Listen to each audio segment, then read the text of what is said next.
Hi everyone, Teri Wellbrock here, host of the Healing Place podcast. Just a quick intro before today's episode. I believe as I edited this, I realized, I didn't ask this guest how to connect with her. So I know on the YouTube video, I have it down below under each guest's name, what their website is. I know she shared she has a special gift for everyone, so please be sure to tune in all the way to the end. No strings attached, free gift, which you'll want to check out.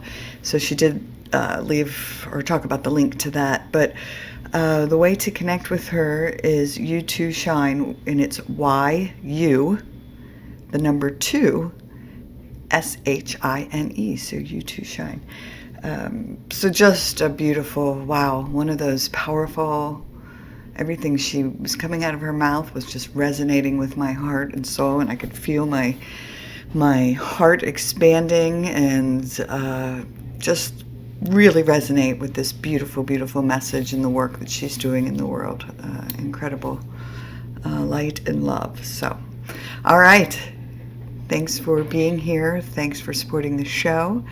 And thank you for just being part of this healing space and shining your own light and love into the world. All right, now for today's episode. Welcome, everybody, to the Healing Place podcast. I'm your host, Teri Wellbrock. And again, for those of you on YouTube watching me, I always have a big smile on my face because I get so excited about the guests that join me on the show. And today, oh my gosh, I'm definitely feeling it today. So today I welcome Victoria Rader, Ph.D., possibility coach, transformational speaker, and founder of You2 Shine, and Possibility Publishing, and I'm just thrilled to talk about that as well. There's been the launch, would you say, in the last 2 days? So welcome, Victoria. 2 days. 2 days. Thank you. That's amazing, and I can't wait to learn more about it. So, yeah, talk to us about how it is that you came to this place and this work that you're doing. I think for me, as for all of us, things make sense when we look back. In the middle of it all, very few things actually very clear and make sense. And so, I was born in the former Soviet Union in Ukraine, and have always had unique gifts that were not necessarily welcomed back home uh, by people outside of the family, but were very nourished and welcomed by my family. I started by kind of throwing cards. We didn't have tarot cards, so I just had playing cards. And by just holding them, I kind of knew where day was going. And then I did coffee cup, and then I did tea leaf. And it was just all expression of intuitive ability. I intuitively felt the outcomes or the probability of the outcomes. And then I use these mediums without any training to quote unquote do fortune telling. Now, I'm very much against that now because I understand very well what our subconscious does, right? What we believe, the probability of, we create. And so I always tell people, if you're going to go to quote unquote medium, they will tune in to either your greatest fear or your greatest dream based on their capacity and your current state. And if they're tuning into your greatest fear and they're telling you these things are possibility of happening, you have a choice to do a healing and to create a very different outcome. So that's just kind of a lesson of a lifetime that I've learned. Because while playing with the girls one night at college, I had a very strong feeling that somebody's father was going to die. Didn't know what to do with that, didn't know what to say, not to say. And sure enough, 2 days later, he passed away. And I went into complete shock of assuming responsibility for the outcome I couldn't have controlled in the first place. And I numbed all of those intuitive abilities. I actually threw myself into religion, for which I'm grateful. Studied everything, and it was a long journey of finding a balance between understanding that there is a greater power, and that by aligning ourselves with that power, we open ourselves to a life of miracles. And that by doing so, we can be given an intuitive understanding and direction. In doing that, surrender to that greater power, the power of love, in the most joyful way. We can continue struggling, suffering, and hitting our head on the wall or we can find an easier path. So that's in a nutshell the journey of self-discovery. And then, all the pieces of paper and certifications, they were just first healing the ego, telling the ego, yes, you got this, and then just learning the skills.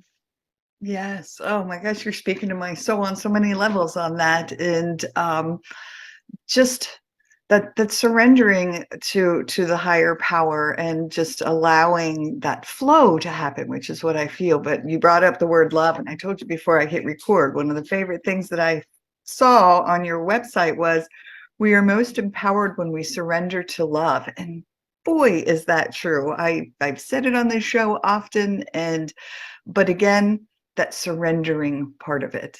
Can you address that? Yeah, from two aspects. One is a funky aspect because I'm Ukrainian, and as we know, at a time of recording, I'm hoping at the time of release we'll have peace, but at a time of recording, Ukrainians are not surrendering. We do not surrender well. We don't lie down and say, yes, kill me, right? So the word surrender has been a trigger for my whole life. In 1930, Stalin starves 9 million Ukrainians because they don't want to surrender their free agency, and so 500 years of genetic die for your freedom, die for your freedom. The Ukrainian anthem starts with a line, Ukraine hasn't died yet. I mean, it's going to be very telling of our genetic programming, of the lack of surrender. But I think it's for most of us, we misunderstand surrender because it's just that we feel that if we surrender to violence, or we surrender to lack of freedom, and so we fight. And then when we fight and we have this instinct to fight and to persevere, we actually create externally conditions to fight against.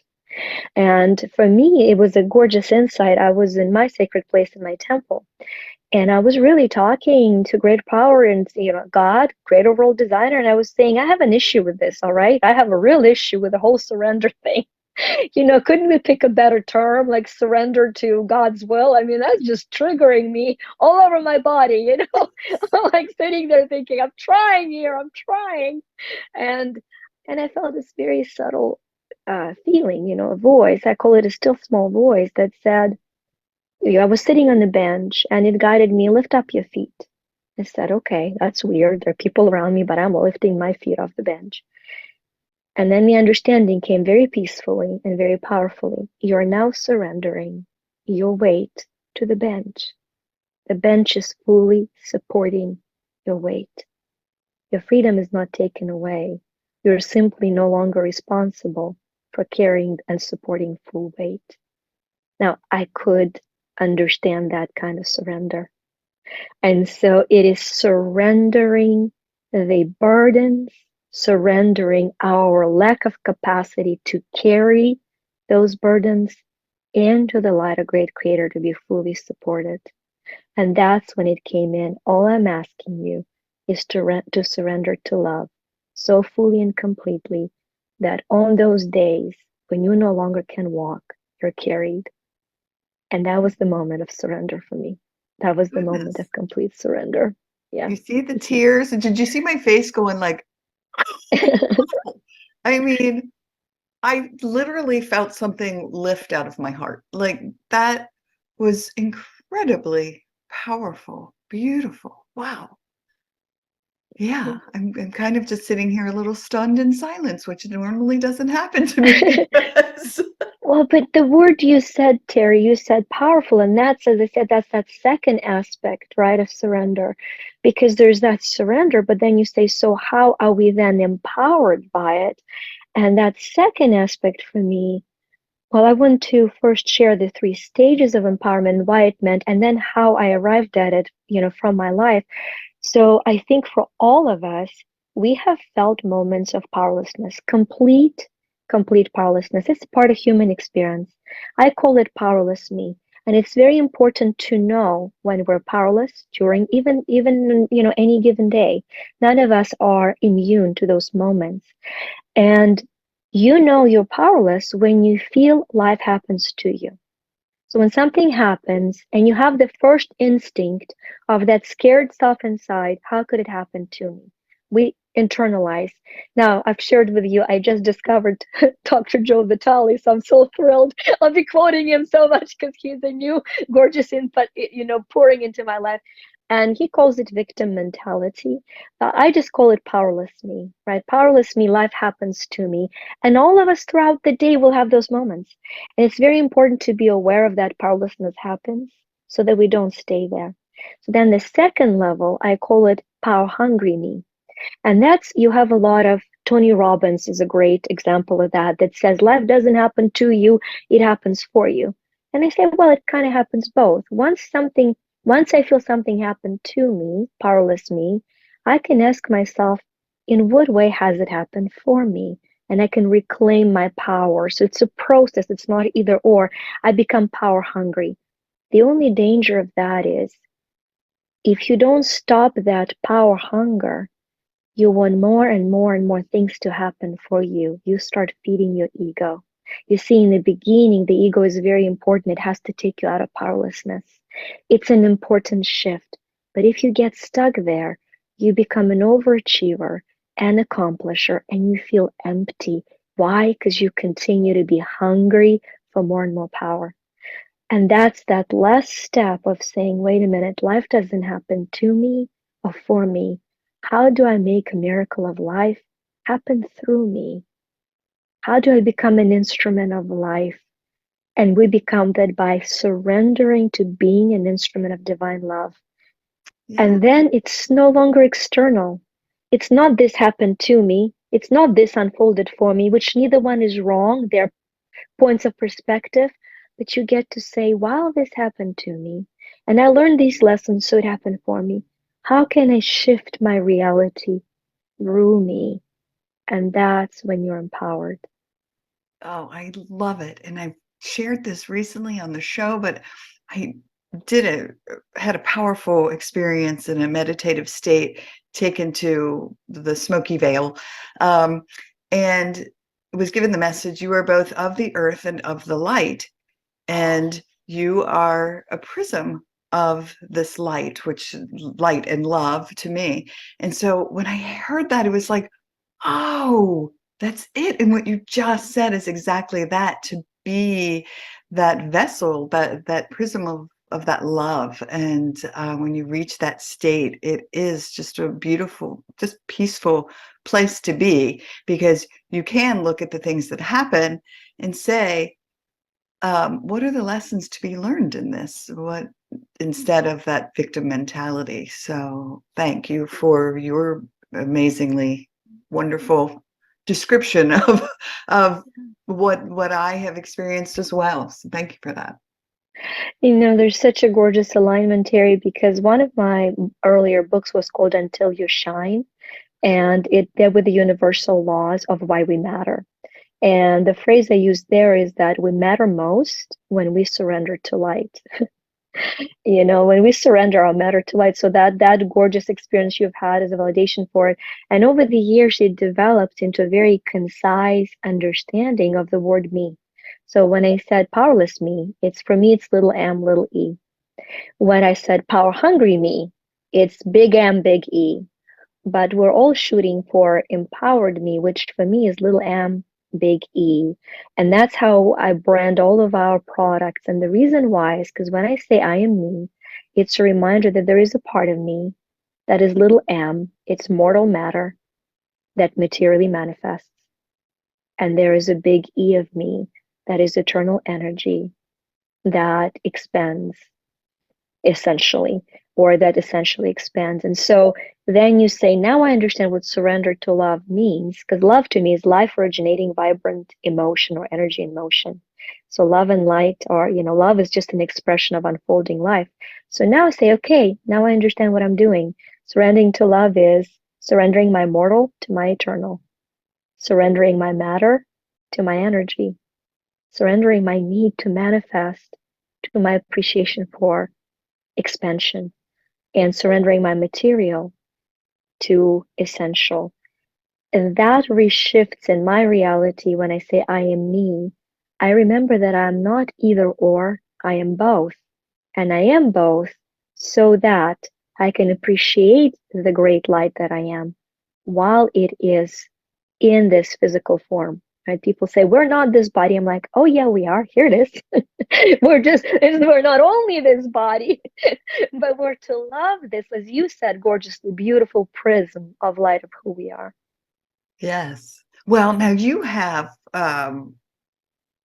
coaches that when I was on your website, there was like all the different labels of coaches, and then each of them have that. I love the little M, big E, and so people can reach out and specifically for their needs. Correct? Yes, yes. Every single person on my team, I get emotional because their family. I had, a lot of people have these big visions and they go forward to them. To be 100% transparent, I did not have a vision for my business. I had a very simple vision. How do I surrender to love? Slowly, one day, 1 month, 1 year at a time, the team built itself. Everybody on my team was kind of a part of the unfolding of that one day at a time. Had a beautiful soul, her that is now my marketing director, who came into my life because she watched a video on YouTube for a year where activate the happiness receptors in your brain. And then she came into training. And then after 2 years, or about a year and a half, she said, you have so much to offer, but your website is so non-expressive of that. Would you trade some training for that? And that's how the journey began. So every single person on my team is a client, a student, and a friend who has witnessed the transformation in their life and is so eager to offer it to others. So I've never had a need to hire or invite somebody. It's just been like, I'm so excited. Can we do it together? And I'm very blessed, for the lack of a better word, to have that kind of a business. So every coach, based on their expertise of their journey, now leads others. So whether it's Prosper Me, for 35 financial laws, or Accept Me, Delight Me, Nurture Me. We're just launched Nurture Me Coach. So yes. Oh my gosh, I love it. And I just love the idea that we all could probably see all of them. But there's just certain things that come to the surface, right? And Yeah. so the thing that we're just seem to be focused on and say, oh, I'm really lacking that in my life, or I really want more of this. And so yeah, that's just such a unique, wonderful way to offer guidance for folks. So, and then you're also, gosh, 8 books, is it that you've written? Yes. Well, three are anthologies and two are amazing journals. So the two journals were done for the latest solo book, which is Prosper Me. And as I've mentioned to you, I think everyone who's born is an author. We all have a message within us, without an exception. The question becomes whether we're a writer or whether we're a published author. But I think with the right help, there are people who inspire you, but there are people that you've come to inspire. I believe that with every fiber of my being. And I think when that burning inside becomes brighter and brighter, you can't hold it back anymore. It's because there's somebody who says, I need to hear what you say. They might have heard that message a gazillion times, but they were not the right words and they were not the right energy. So. Yes. And wow, when we share our truths, how it can resonate and just create soul connections with other people. So yes, I mean, what a gift you're offering with the now a publishing company. So if someone is listening right now and says, "Oh, I have that book inside of me," do you guide people through the writing process, or do they just hand you a already written manuscript and then you decide on it? Such a great question because what happened originally, actually, if you go to my site, it's you2shine.com, there is a program that's called Write Me. And it's like a 60-minute program that unblocks the writer's flow. So what happened there, as I was working with Ignite Publishing on my Prosper Me book, my publishing team said, hey, it just seems to be flowing through you. Would you mind doing a program for our other authors? And so I offered this program on removing the writer's block. So that program now has been sold by Action Takers Publishing, and my company, Youth Shine. It's only, I don't remember. I think it's only $49. It's very inexpensive, but it is absolutely the beginning of writing, because writing is a very vulnerable and healing process, and a lot of new authors are using writing as to heal themselves. And it's an important thing, but the book that is meant to just heal you is not a book that will necessarily connect with the reader. So I always tell people, feel comfortable knowing that there will be two editions to your book. The first one is really just for you, and you are worth it. So take time and pour it out, because until you do, what is writer's block? Confusing trying to write for someone when you haven't healed yourself enough to have written for you. So that's the first step. Pour it out. Pour it out through you, that the healing for you is complete. Then we're going to bring you back, and we're going to collect the messages of that healing so that you can then empower others. So absolutely, we have coaches from one team that are empowering people on this journey. The reason it's called Possibility Publishing is because I truly believe that it's possible to impact deeply every single person on that journey, including the author. Yeah. Yes, and it's hybrid publishing company, Yes, correct? Yes. yes. Yeah, We which just published our deck. One thing that we're going to, two things that are going to be super unique. I'm excited. It's a new baby. So, yes, I know. there are no favorite children, but we all know when the new baby is born, it's like so cute. The Yes. fatigue hasn't set in yet. So, studying all the models and being a part of so many publishing companies, what we want to offer is unique. First of all, having so many books, I know that people now like to listen and less to read. People are driving, they're on the road, and avid readers can listen at 2 times the speed, 3 times the speed. So, one thing we'll be offering to all of our books and anthologies, in addition to the regular hard, soft, and electronic copy, will be the audio file. And those of you who have published know it's a whole other story to find and to record the audio. So we will be doing that. That's one thing that's different. And another thing that's different, because I'm a girl who loved those little creative decks, we are actually publishing decks of cards, whether you wanted to do questions or play. And the very first one that we just submitted to the printer is Accept Me deck of cards, that combines the traditional scripture of the West with the spiritual teachings of the East. So you will take the scripture from the Bible, you will see which chakra or energy center it is meant to open, and then there is an affirmation and a pondering exercise to do that. So that's our first little thing. We got incorporated on Thursday. We submitted the first product on Friday. Life is good. Oh my gosh, sign me up. So yeah, Yeah. I'll be first in line to get it. I grew up Catholic, so I have, I have angels you can see all around me. So I Yes. still embrace my Yes. Christian faith, but I'm also very, very open to, I just did a healing session with, chakra alignment, Yes. and 2 days ago with a previous podcast guest, who gifted me this session, and it was just such a 2 hour wow moment. So yeah, I love bringing it together. What a cool idea. Teri, for a year and a half, so Accept Me, Coach Carolyn, and I are the two that brought it together. And then we had beautiful artists that did that. But truly, for a year and a half, it was pondering on, I know it to be true, but I also know that people need to have a validation in the form of scripture to know that that concept is one and the same.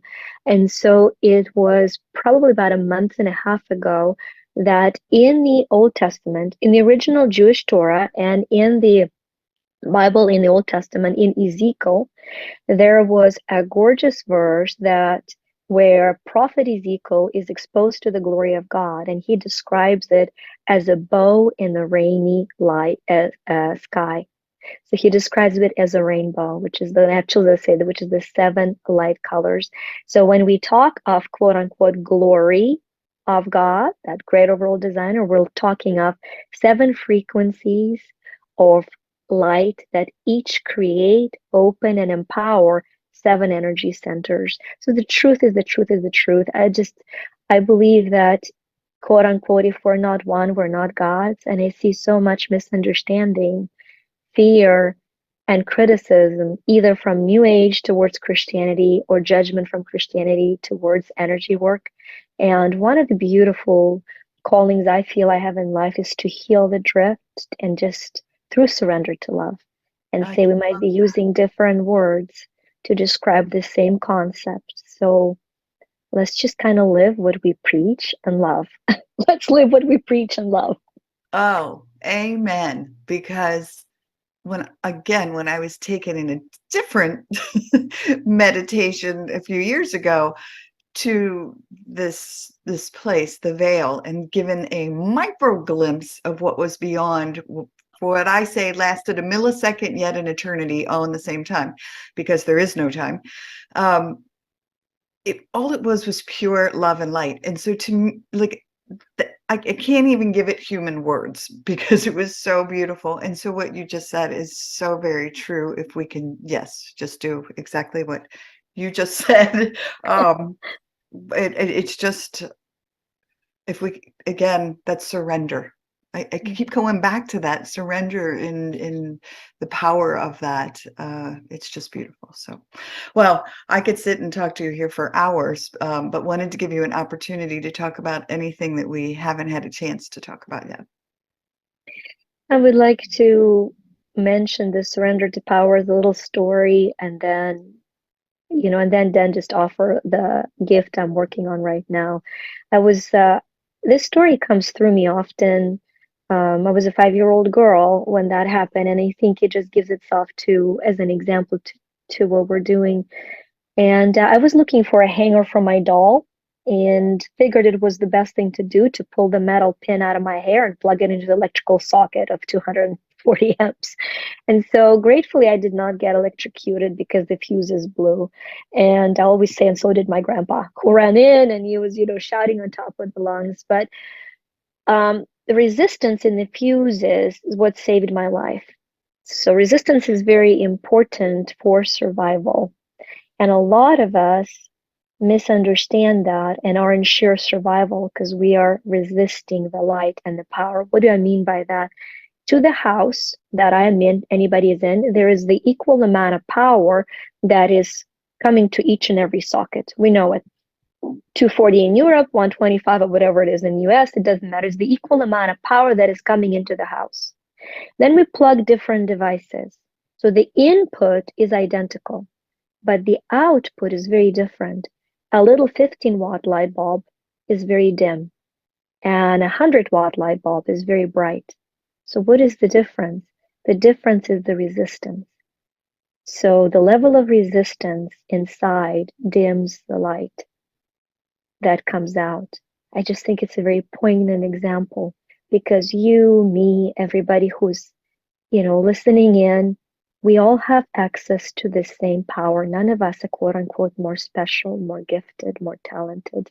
We all have access to the same power. The internal resistance to that power of light and love is what determines how the world sees us.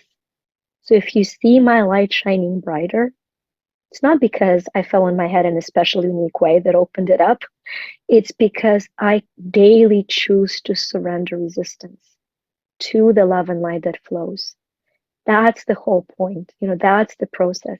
How do I do that? I want to give the practical thing. How do you surrender to love? Choose the point of trigger to say, I choose love. Somebody upsets you, something upsets you, something is going wrong. Verbally, simply say 3 I love yous. I love you, meaning yourself. I love you, meaning the person that's driving you crazy. And I love you, meaning the situation. Just try it. You do not have to spend tens of thousands of dollars quite yet. Make them first on healing. Just 3 I love yous. I love you. I love you. I love you. That simple thing is step 1. Step 2, when something is so deeply harming and hurting you that you cannot forgive it, That is the block to your own light. What is that one thing? And then simply invite that light into your life by saying, God, universe, source, I have no power to forgive this. I'm powerless to let go of this. I surrender it to you to forgive for me through me. You say that, and you will have experienced the moment of surrender and divine grace. It's acknowledging I am powerless, and I'm surrendering it to you to go through me. That is to me the miracle of empowerment, the miracle of surrender. And those are the two practical takeaways that anybody can take away today. And the third thing is, if you felt that in your heart, I'm about to do a free masterclass, truly no strings attached. It's called manifestmiracles.me. I'm flying to Hawaii to record it because that's the place where I've understood the concept of miracles. Right now, there's just a wait list, but in a few weeks, it's going to come out. So it's manifestmiracles.me, and it's going to have every single aspect of empowering you through surrender to love to create miracles in your life. Wow. Okay. Yay. I'm in. I'm in for all of it. I'm signing up for some decks. I'm like signing up for that. You're so sweet. Wow. Well, and I know I could constantly bring it back to me because it brings up things that I'm like, oh yeah. Right now my mom's in hospice care. She has liver cancer and cirrhosis of the liver from a very rough 87 years. Well, she didn't drink her whole life, but until she was like in her teens, but she's 87 and a life of addiction, alcohol addiction. And for the last, I don't know, 3.5 years, she lived sober with one little fall off the wagon at Christmas. But since she's gotten this diagnosis, she's decided to dive headfirst back into the bottle. And I am ho'oponoponoing every day with her, like, I love you, I forgive you. And like, I'm just trying, I'm trying. So I really, like, you really touched my heart with that second piece of it, because I feel like I'm stuck when it comes to her. And I love her so much, but that monster, that demon of addiction is my block. It really is. And so thank you for that gift for me personally. Yeah. Beautiful. Thank you. All right. Well, I just want to thank you for, gosh, what a magnificently beautiful light you are in the world, the work you're doing, and the message that you've shared here today. So thank you. Thank you so much, Teri. Thank you for having me. All right. Well, everyone, thanks for joining us today on the Healing Place podcast. And remember, until next time, be gentle with yourself. Thanks. Bye-bye. Hey, everybody. Teri Wellbrock again. Just wanted to thank you for listening to the episode today and remind you to visit my website as well as the academy.teriwellbrock.com for the courses. But if you go to my website, teriwellbrock.com, you can sign up for my monthly Hope for Healing newsletter, which is also jam-packed with information and strategies and blog pieces and guest blog pieces and links to shows. And just a great space for thanks for again being here and being a part of this healing space. I very much appreciate you. All right. Bye-bye.